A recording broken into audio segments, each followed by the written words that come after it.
Okay guys, I am back from the Arkansas School for the Blind. This is Miss Elizabeth Spilman here to show you how to make tie-dye. Woo! We're going to have fun with this one. You're going to need a really good station for this. You're going to need to set up an area that can be away from everything and that you can cover, because this is extremely messy. The supplies you need, you will have to go to the store for this. They can be gotten pretty easily. You'll need a tie-dye kit. I got the really small one with just 3 colors, red, yellows, and blue. They have more. If you can't get that one, fabric dye works too, but I've actually never done tie-dye with that. So you can probably find an online video of how to do that, but I've never used fabric dye, but I think you can. So the tie-dye kit actually comes with all your supplies that you need except for a shirt, which you'll have to get that's in your size. So it comes with rubber bands, and it comes with gloves that you will need to wear. But it also comes with instructions that you'll follow, and it tells you how to make different patterns on your shirt. But what you'll also need is a plastic covering on your table, because this will get everywhere, and you'll also need a smaller plastic bag for later to wrap your shirt in, but that's for later. Okay, so first what you need to do is follow the instructions in the tie-dye kit, is to get the bottles and fill them up to the fill line and shake them up really good so that you don't see any powder in the bottom of that bottle. And I still have a little bit in that one, so I'm just going to shake it up really vigorously. And you just check and make sure there's no powder. Okay, so now you want to get the shirt that's your size, and you want to, depending on your pattern, is really how it's going to turn out. I'm just going to do, I'm going to try and do a spiral pattern. So I'm just going to fold my shirt a little bit, my sleeves over. And then I'm just going to roll it.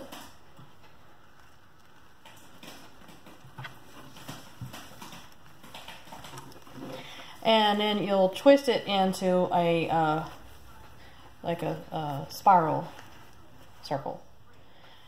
And then you want to get your rubber bands to keep that together. Now, depending on how many times you wrap it around itself and spiral it, it'll take more rubber bands. This is one way. I'm going to show you a second spiral technique that will be a little bit more interesting. Doing it lengthwise instead of the other way. So you take your shirt and you take it by the sleeves. Now this is lengthwise, not widthwise. And you take it and about an inch or maybe half an inch, you just start folding it on itself and just roll, make a little roll. Make sure it's not crinkled in on itself. And you kind of want to keep it loose. There you go. Now you can also put some rubber bands on this to keep it together if you want. Just so it doesn't come apart.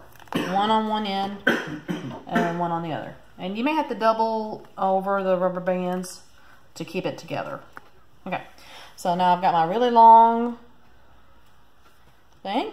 I'm going to start making a little spiral. Just start one from an end and just keep going around till you reach the other side. And then you want to get the other rubber bands and wrap that around. You want to make sure the rubber band has it all together. And you can put another one this way too, which will probably be a good idea.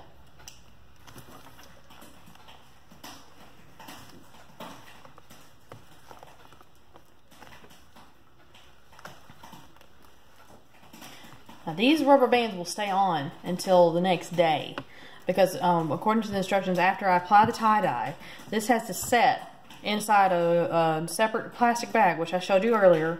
Set it aside somewhere out of the way for at least up to 8 hours or the next day. And when that's done, we'll go over the next process. But first I'm going to show you the tie-dye. Now I only have red, yellow, and blues, but these will mix. These colors will mix on their own once you put them on here. So the blues will mix with yellows and make greens and so forth. So I'm going to start with blue, and it doesn't matter what color you start with. But first I'm going to get my gloves on, because this dye, it will get on your skin, and it takes a little while to come off. So please make sure you wear gloves.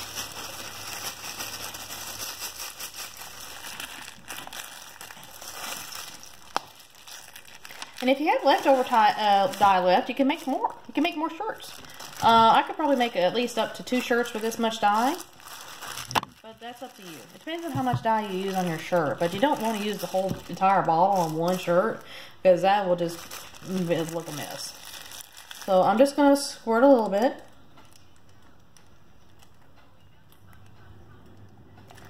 And it doesn't matter. You can go in a pattern.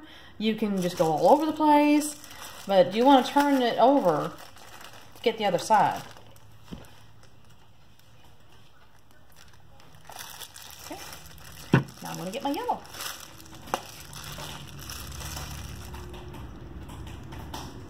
And it's already starting to make green. It's going to be some dark greens in there and some light greens. Just depending on how much yellow you're putting on here.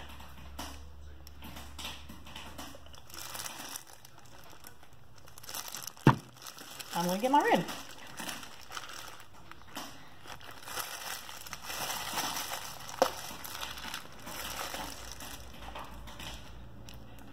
That red's mixing, making orange, purple. This is going to be awesome.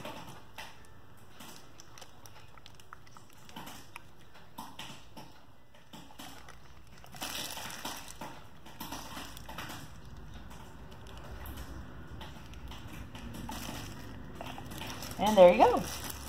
Now the next step is to put this in another plastic bag.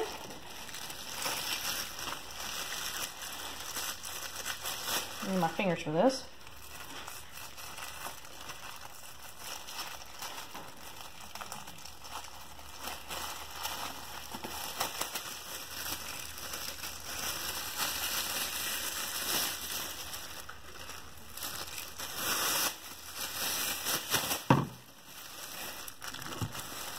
Just set it inside your bag,